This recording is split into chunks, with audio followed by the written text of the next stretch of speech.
فتح مکہ کے دن حضور جب مکہ میں تشریف لائے تو حضور نے فرمایا دور جاہلیت کے اندر لوگ غرور کرتے تھے اپنے خاندان پہ، اپنی ذات پات پہ، لیکن یاد رکھنا آج سے سب کچھ اللہ نے ختم کر دیا۔ کسی کو کسی پہ کوئی فوقیت نہیں، ذات پات کے اعتبار سے کوئی عالی النسب نہیں، کوئی کمتر نہیں، سبھی برابر ہیں۔ یاد رکھنا اب اللہ کی بارگاہ میں دو طرح کے لوگ ہیں بس۔ عرض کی گئی یا رسول اللہ کون کون سے؟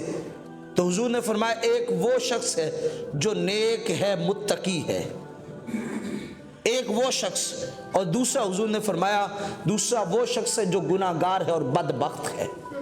فرمایا نیکوکار ہو بندہ تو اس بندے کو فوقیت ہے، جو بدکار ہو اسے کسی پہ کوئی فوقیت نہیں۔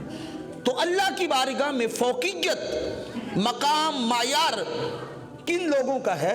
ان لوگوں کا ہے جو اللہ سے ڈرنے والے ہیں۔